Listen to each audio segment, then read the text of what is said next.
weren't buy some. I was going to go to the dollar store, but I didn't want to take a chance.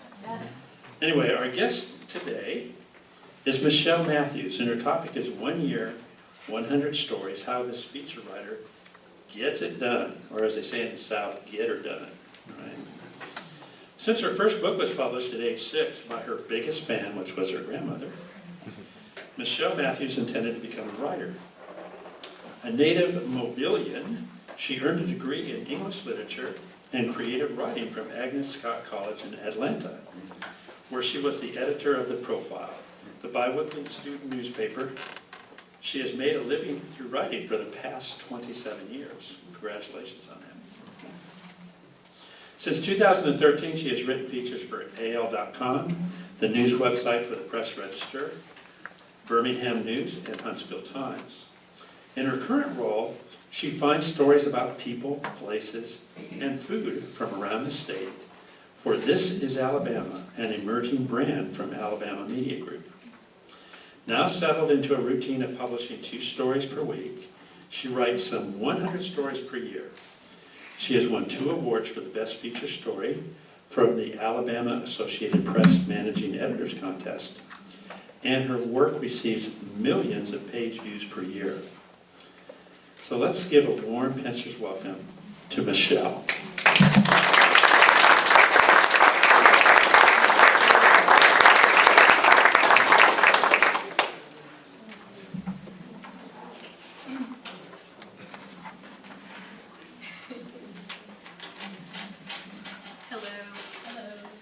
I cannot tell you all how much my hands are sweating and my heart is pounding.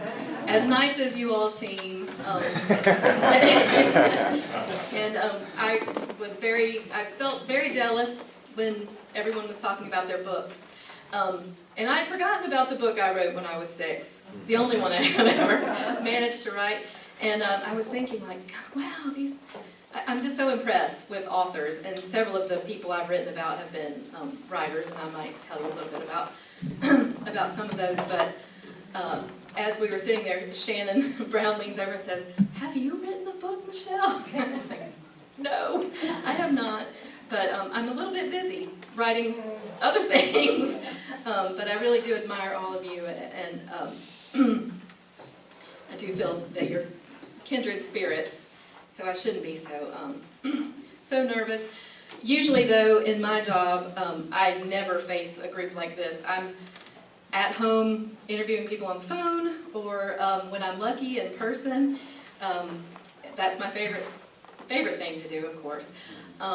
My job has evolved a lot over the years, and I won't even get into any of that unless you want to know specifically. But I thought today I would really just talk about what I do now. The people, places, and food. And I write about topics all over the state, which it's good and bad for me because Mobile and Baldwin County, Mobile is what I know, that's where I'm from, where I live, and it's frustrating not to be able to follow up on all of the great stories that are here. I have to think in terms of balancing the whole state. Can't think of covering the whole state. I can't do that, but at least finding good stories from throughout the state, which has been wonderful lately. My new passion is small towns, and so I've got to spend time in places I've never been, or only, I've seen the signs on the interstate for Bruton and Andalusia and Greensboro and Greenville and just Coleman. Not Coleman. Camden. I love Camden.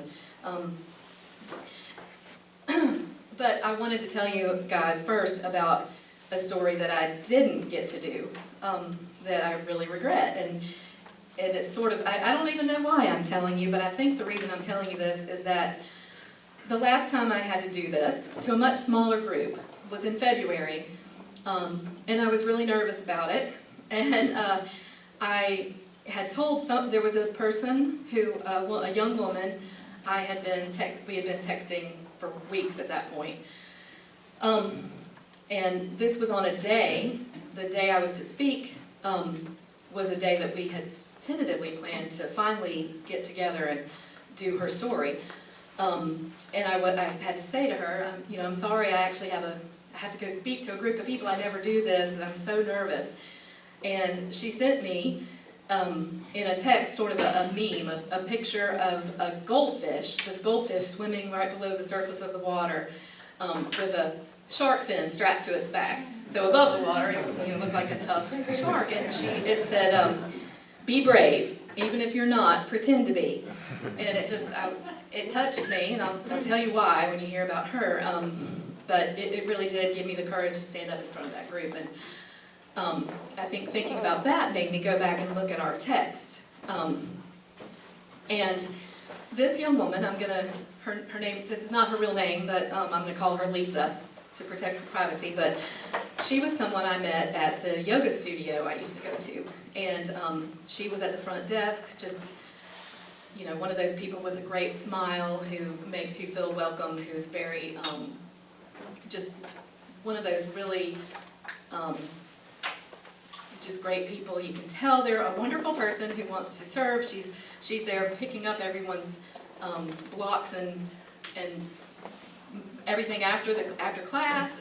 If someone came in late, she would roll out a mat for them. She was just this wonderful young woman who was painfully thin. I mean, a lot of yoga, not me obviously, but a lot of yoga people are very thin and small, but this woman was really skeletal. And so to me, obviously, she had an eating disorder, but I never would have talked to her about it. Well, I stopped going to the yoga studio, and probably a year later, I get a text out of the blue from Lisa. I didn't even know she had my cell phone number. And she wrote, she greeted me first, but then she said, I'm in the terminal stages of anorexia. I didn't even know there was a terminal stage of anorexia. I didn't know that was something that one would be aware of. We've been given this gift of time together, and my family is doing everything they can to make it wonderful. I don't know how long I have or what's to happen next, but I've been privileged to see some of the stories you've done on remarkable people, and if you ever need one, please look to my family. My 20-year struggle with my eating disorder has not just affected me, but all my family, and now that we can talk about it, we want to inspire others to be able to do the same. And so I was just knocked over, and I thought, I have to do this. I mean, I will absolutely write about Lisa. So we started making plans, and then really weeks would go by. We would kind of say, okay, how about Wednesday morning? Yeah, that sounds good. I didn't even know where she lived. But she had gotten to the point where almost any activity just wore her out. And the idea of sitting and talking to me for a while, I think she knew she really had to be geared up for that. And so but I was still determined, and we kept on. This was in January when she had first contacted me. And she would tell me things like this: honoring my family any way I can while I'm still here is what's important to me. And giving a voice to those who are still living in the shame of their disorder and their families who just wants to help them is what keeps me going. There have been some rough days recently, which makes me even more motivated to be able to tell you the story of my family and friends and the journey we're all on together. I'm so grateful, and I feel so blessed. This dying woman feels blessed. Another day she wrote, so looking forward to visiting. It will give me something to get up for tomorrow. We still didn't meet. And then another time she wrote, I really hope that sharing our story will help others, and to recognize my family and how amazing they are. She did not want the focus to be on her, which of course I would have made it. And I would have certainly talked about her family, but I never got the chance. She died on April 12th, and I never got to tell her story. She was only 36 years old. But what I regret is I'm not a really pushy person. I'm not like a lot of that's probably why I'm not a news reporter or an investigative reporter. I'm not in your face, but maybe I'm a little too passive, because really, who goes on for 4 months texting with someone and doesn't just say, where do you live? I'm coming there now. And I wish I had. But there are lots of other stories that I have gotten to, and I'm sorry to start with that sad tale. But in fact, I said I wasn't going to talk about what I used to do, but I think one of the kind of a funny thing, when I started writing for the Press Register and AL.com, right after the whole transition to digital in 2012. I actually started working there in 2013 after being laid off. I was one of the editors laid off at the paper and then rehired, and that's a whole other story. But when I started back there as a writer instead of an editor, I had a friend, Carol McPhail, who had been the religion editor at the paper, and Carol was, one of the things she had to do every week was called Life Stories. And she had to tell someone, those were basically extended obits. And I thought, oh, poor Carol, I cannot imagine doing that. I hate the whole idea, just terrible. So about a month later, who do you think had to start writing them? Me. So Carol and I alternated the life stories for a couple of years, and that ended up being one of the best things I've done, because those were profiles of people I never met, never could meet, but tried to pull together a story, well, certainly stories from family members who were usually still grieving, and I felt honored to do that. And I always felt when I was writing those like that person was looking over my shoulder, and I really wanted them to approve. And I'm very proud of all of those that I wrote. But I used to have to say, I would tell my mom, gotta find a dead person this week. But to find, that's awful, I know, but to find them, of course I would read the paid obituaries, and I would, as I do for a lot of my ideas, I look on Facebook and social media for stories. I found lots of good dead people, good stories, good, good, interesting people that way. There are so many, some of the kind of things that have led to what I do now. Like, I think that really helped me develop my skills profiling people, and that's one of the things I still write about. And even when I write about restaurants, food, and places, I try to find a person connected with that and tell the story that way. I kind of have a reputation for writing about inspirational stories, people who have a young man who was diagnosed with stage 4 colon cancer 10 years ago, who is still alive and thriving, and raised money to build a playground at his church. And a woman who was in the Birmingham area looking for a kidney for her husband, and I'm almost positive that through the story being shared so much, they did find a kidney for him. And that's like, wow, I had a little tiny something to do with that. That's amazing. What a privilege. I have written a lot about lost dogs being found for some reason. So I have several of those stories in my repertoire. Older people, I have written about 70th wedding anniversaries, and recently I wrote about the oldest living Auburn cheerleader, who was delightful. I've written about the oldest living Alabama football player, and I loved him too. That was fun, and honestly can't even remember, but a lot. The oldest barber, an old man who was still, I think when he died he had turned 98, but when I interviewed him he was like 95 or 96 and still coming to work every day. Started a barber college in Mobile, and just a really neat guy. I am not. You just turned 100. You're kidding me. I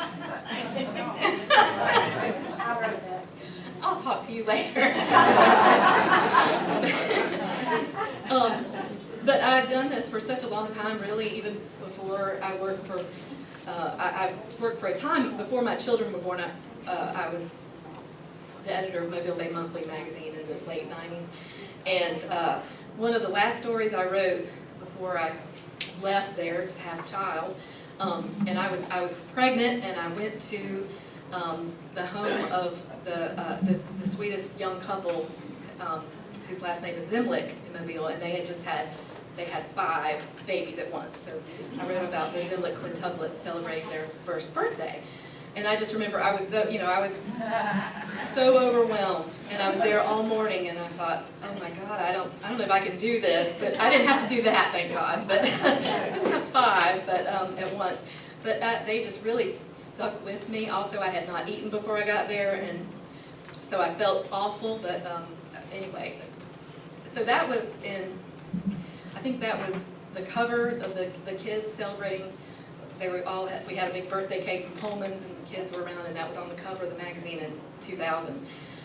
And I started thinking about them last year and wondering whatever happened to those kids. And so I found them. It wasn't that hard, well, it kind of was actually, because they had been homeschooled. And so I finally tracked them down, and they were starting, all 5 of them had gotten a scholarship that had been promised to them when they were babies to South Alabama.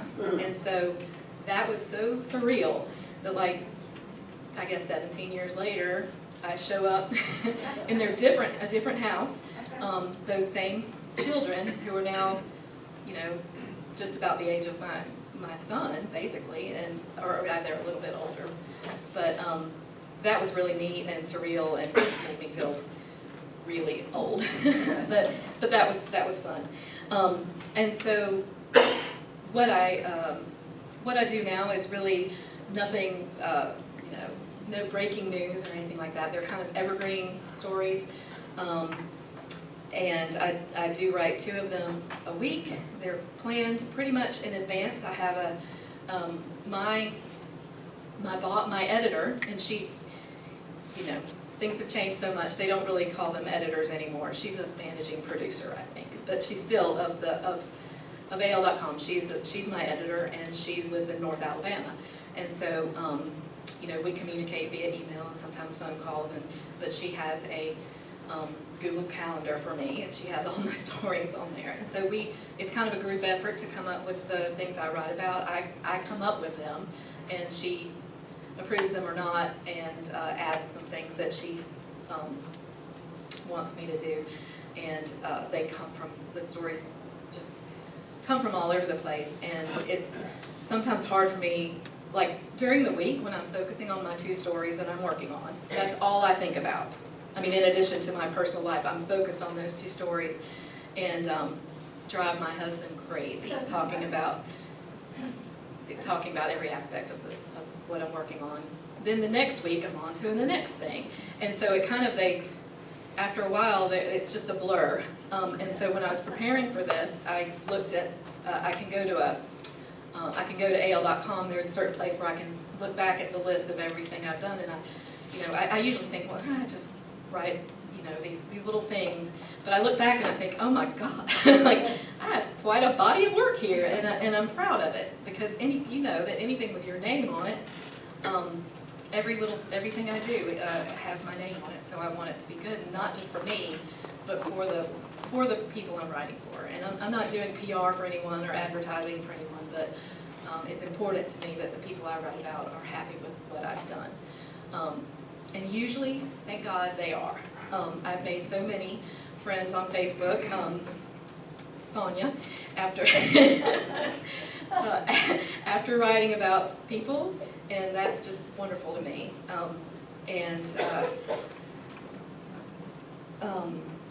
The actual, once I have a story, so I told you I've got my calendar, and so I will make contact with the person, which sometimes is easier than other times. It can be, especially when people are outside of this area. It can be hard to find. And sometimes they live in places where they're not even familiar with these 3 newspapers. They don't get them in their area. So, and there's that too. People wonder, like, what is AL.com? What is this? What is AL.com? And so I have to explain it to them. And sometimes they're just kind of amazed, because you really wouldn't believe how far these stories go, how much people share them on social media, and it's really amazing. And I'm not bragging, but it's like it's just really a neat thing to see how far things go. And one of my goals in life, I've worked for magazines, and I always wanted to write for Southern Living, and I've actually had writers for Southern Living have aggregated things I've written. And then it's funny because someone might have shared something I've written like, oh neat, this is great. And then Southern Living basically copied what not copied. No, now if they write their own story, that's a different thing. But when they aggregate, they might have a link to my story and then they've kind of summarized. They haven't done any legwork at all. They've basically seen what I've done. And so I followed, there's this one particular writer with I think she's southernliving.com, not she doesn't really work for the print magazine, but she had shared several of my stories like that, and then people are so impressed, oh, Southern Living, wow, we're in Southern Living. And so I looked her up, and she's like maybe 30 years old, and she lives in New York City, and she's not even from the South. But anyway, but I'm flattered that she would pick up on some of the things I've written, and Garden and Gun was the same way, and that I really like that magazine too, and I did a story about Drexel and honeybees in Bruton, which is a kind of it's definitely donation-only restaurant where people pay what they can and have a really nice lunch. And the woman who runs it sent me a message and said, wow, somebody sent me a link and said that your story was in Garden and Gun. I was like, no, not my story's not in Garden and Gun. And she sent me a link, and they had done the same thing, like aggregated not for the print magazine, but for their website. But, so I told y'all that I do interviews on the phone, or I go to people, and sometimes they're really shocked when I show up with my notebook. These are all over my house, all over. Like, I have hundreds of these.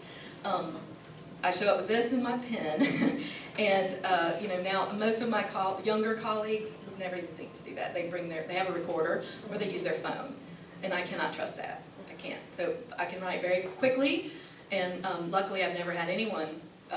I really have never had anyone say you misquoted me, so I feel lucky. But so I take my notes and I do my homework on, online. Like not long ago, I interviewed a man in Montgomery who is a golf instructor, and he had all three of his children are, they're all young, but they're up-and-coming golfers. I know nothing about golf, and he was naming all these different people they admire and different tournaments they've been in, and I was like, oh my God. So just writing like phonetically, whatever. And so after that, you have to go back and look up. Yeah, Google is my friend. And try to piece these things together. And so I'm also a terrible procrastinator.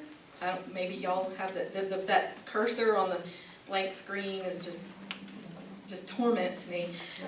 And I think it's because I'm not very good at writing drafts. As I'm writing, I'm backspacing and trying to get it perfect as I go. And so I'm trying to let that go a little bit, because I have I know when my deadline is to turn something in. I know when it's going to publish online. And so I have a little time in between from when my editor sees it. She doesn't seem to notice that I go back and tweak it and change it around before I've been happy with it to post. As long as she's seen it and she knows I've done the work, we're good. But, like y'all, I kind of have some, like you probably have, I have some rituals. I usually work at Roman Street is a good thing to play that inspires me to write. I'll light a candle, I get weird, essential oils, whatever it takes to get me going. And so that's kind of that's my process. Everybody has their own. Those people who work in the office, I admire them. They need to go. I'm talking about my coworkers. They like being in that newsroom atmosphere, but it's never been conducive to writing for me or to interviewing. I don't want anyone hearing me because I'm a terrible interviewer. Terrible. I'll ask dumb, but I'm not afraid to ask the dumb questions, and people usually are happy to. They want to clarify. They want you to understand their story. So I'm getting better about that. I'm getting better about calling them back to ask them follow-up questions and emailing them to ask them things that I want to clarify. And then, in this day and age too, we're responsible for photography, and I am not a photographer. My husband finally, a couple of Christmases ago, went to Costco and bought me the, Canon Rebel camera, so I didn't have to shoot my cell phone at people. And so I'm learning with that, but also a lot of times it's easy to get photos from people for the story. So that's just another element of putting it all together that I have to think about. There's no longer, I call my boss, my editor, but she's really not like you've thought of editors back in the day. Now, just so you know, like at AL.com, when I am ready on Tuesdays and Wednesdays, I publish my stories online, and I push that button and it's out there immediately, and that is terrifying every time. And you know, before you would have oh my gosh, back when I started there, so it is intimidating, and but for the paper, you might be gratified to know that Dewey English, who is the managing editor of was the managing editor of the Press Register for years, and hired many of the reporters you know and might remember from the paper, is still there, as they now call him a curator. And so Dewey edits everything that goes into the newspaper. So people who say there are no editors, it's pretty much true for online, but not true for the printed product. And I'm sorry, I don't even know why I'm going down that road. I'm just telling y'all random things. But I did, excuse me, I wanted to tell you real quickly about, not long ago, a friend of mine who would make a great speaker for this group maybe sometime, Kelly Kasich. She's out of Huntsville, but she writes about weird Alabama. She loves weird things, and she's very entertaining. And she is great about giving me ideas, especially from her part of Alabama. And so her friend is Charles Guigna, the children's book author. He's a poet, and she thought that I think the reason was that he had collaborated with his son, who's an artist, on a book, and she thought it would be a nice time to write about him. And I was like, oh yeah, I looked on my children's bookshelf, and sure enough, from Christmas Jubilee one year, he had been there, and I had an autographed book to my son, and I thought, oh, how neat. So when I contacted him, I sent him a picture of that, and he thought that was awesome. And so, but he was, excuse me, he was traveling or something at the time, and he could not do a phone interview. And he said, could you ask me questions by email? And I was like, I don't like that. You can't get that much of a sense of a person, I don't think, through email. But I was like, sure, we can do that. So I sent him my questions, and he responded within a day, and that just seemed so easy. Like, well, I just posted it, or not. I didn't publish it yet. When I turned it in to my editor, I had it in a Q&A format, and even I was thinking, like, who's going to really want to read this? It's not very interesting. It doesn't seem to really give you any sense of who he is. And so, anyway, she actually did give me some feedback, and she told me, like, I don't like the Q&A format for this. And so, over the weekend, I remember it was a really rainy weekend, and I never did. I've never heard his voice still. But I spent an entire day reading everything I could of his, every interview he had done, watching some on YouTube. There were a few videos of him in giving interviews and things. I should have called that.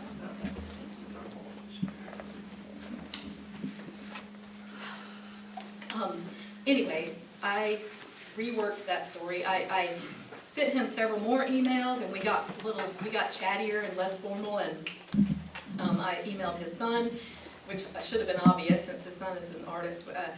Anyway, I rewrote the story, and I was so much happier with it, and my editor was too, and I ended up, I got the nicest note from him, and I do get a lot of nice notes in that, but I did want to read you the one I got from him, and it was so kind. He says, oh my goodness, Michelle, I've been fortunate to have a few good writers write a few nice stories about my work over the years, but yours here, holy moly, your story here completely humbles me and fills my heart with so much love and joy.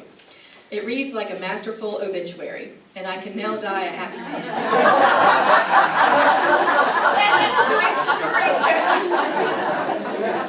I'm your obit writer. He says, "Ha, seriously, this is a little treasure, at least for me and my family. You not only shared the loves of my life, my wife, my son, my grandchildren, but your love comes through in every word." And I loved hearing that, because thank you so much for creating this beautiful picture of our world to share with your readers. My family and I are grateful to you for this gift. And one more thing, and I'll stop talking, but not long ago, I had gotten wind of, for food, I'll do that topic. Sometimes I'll write about a new restaurant or about a restaurant, but what I'm really supposed to be doing is finding something unique that a restaurant serves, you know, anywhere all over the state. And I've found a few. Of course, I can't think of any to share with you right off the top of my head, except recently I wrote about the turnip fries at Dragonfly here in Fairhope, because I thought, now that is pretty cool. I never thought about making fries out of turnip roots. But I had heard about a biscuit, or I'm sorry, they do have biscuits, but like a breakfast bowl at the Satsuma Chevron. And it's like, ew, I don't really like gas station food, but okay, I'll go. And so I walked in early, and I called and spoken to Mr. Beasley, who owns the Chevron station.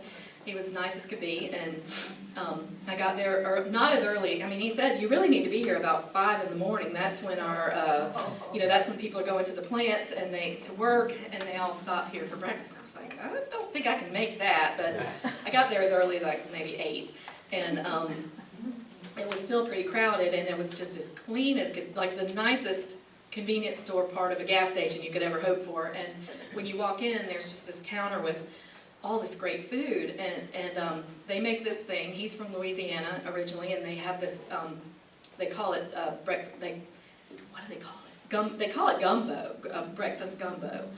But he was explaining that in Louisiana, it doesn't necessarily mean the gumbo that you think of as gumbo, that any kind of combination of ingredients can be considered gumbo. So it's got grits and bacon and Kaneka sausage, cheese, and eggs, and green onions. I mean, I know. But, and so he was I stayed there for a while, and I took pictures, and talked to him all about the gumbo and about his customers, and I watched him interact with people, and he gave me a bowl of that, which I was really happy about that, and it was delicious. And so but I didn't really know what he thought of me. I just wasn't sure. I mean, sometimes I really will bond with the person that I'm interviewing. I wasn't really sure with Mr. Beasley what he thought about me. But when the story came out, he called me, and he was very happy, and he said, "I want you to write my autobiography." And I thought that was a huge compliment. And I'm really starting to think now that if I don't ever write my book of fiction, that maybe that's something I'll do. Maybe I've had a few other people say that they might, and I'm not sure how interesting Mr. Beasley's story is. We were talking about breakfast gumbo, so I don't know about his story, but I'm sure there's a good one there. But he told me that he felt really comfortable with me, and that to me is just the highest praise. Question. Yes. When I asked you to do this program, I was not sure that you were still in Mobile because you were doing so many stories. How do you handle that? I wish I could, but I've been told that my 2-story a week, that the stories must be done and in by Friday morning at 8 every week. And so I don't have time to go really, but I'm wily, and I'll try to work in, like I have gone, my idea is like anything 2.5 hours away or less, I'll go there if I possibly can. So that's how I've gotten to discover all the cool towns recently. Like a couple of Mondays ago, I spent the whole day, in Bruton, which was really fun. And so I'm kind of selfishly loving exploring these little towns. But then when I do things that are like, I've never even been to Huntsville, and it's embarrassing. I think they should send me up there, let me stay for a week or so, and go around and see some of these places. But so like I wrote about a German restaurant in Huntsville, really, really nice woman who owned the restaurant talked to me about it. And I told her, I can't be there, so please tell me everything about the atmosphere, you know, who your regulars are. I just try as much as I can to get a good picture of the place. But unfortunately, I've not been to all these places, and I hate telling all that. Yes, yes, and you know, especially restaurants will have photos on their Facebook page. I have to ask for their permission, but that's not too hard usually. I have a question. Yes. Every reporter's nightmare is doing the research and finding that there's no there there. Mm-hmm. What's your batting average? Yeah, you know what? I have to make a there. I do, or somehow I have. You know, I have a little more luxury. I had last week on my calendar, I was to interview a woman, actually Kelly Kasich. She's a great resource for me, but she had told me about a woman in Athens, Alabama, who helps homeless people by going to their camps that they have and doing, you know, and she sounded great, and I tried to contact her and started to panic because it was like Wednesday, and I didn't have her, and I needed a person, and she needed to be in Athens, or somewhere in that area. And so, and of course my editor would say I should have started a lot earlier, tried to find her, and probably should have, but I did start panicking, and so finally I got Kelly on the case, and she contacted the woman because she knows her, and she said, well, I don't want to be featured. There's really this other guy is the one who started this, and he's more important to talk to. Well, they were preparing for this huge indoor yard sale event that weekend, and I hated to bother him, but he talked to me literally on Thursday, and I had to write that story Thursday night for Friday. And it was, I'm not ashamed of it, you know, he ended up, he had a good story. But yeah, that is very scary. But if I am good and I start early enough and I see that something's not going to pan out, I do have this long list of people, places, and food that I can kind of substitute, you know, others. But I try not to give up. I'll usually, I mean, that's not the first time I've done an interview on Thursday for Friday. It's very stressful. But like I said, I've kind of gotten to where that first one I just consider a draft, and then I'll work on it a little more and polish it before it actually publishes. I think that means I'm done, right? I don't have the, Pull me along. Get me going, and I'll... this was, so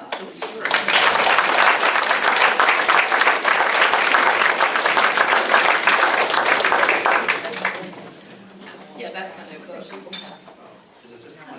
It is. I just thought I had it up here to show you, but also in case I thought of something that I needed to tell you, and I didn't want to forget. But I rambled on, so I didn't have that. Thank you. Thank y'all for having me. You know,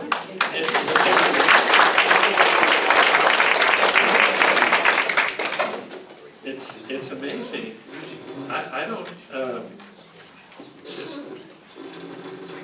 wait a second.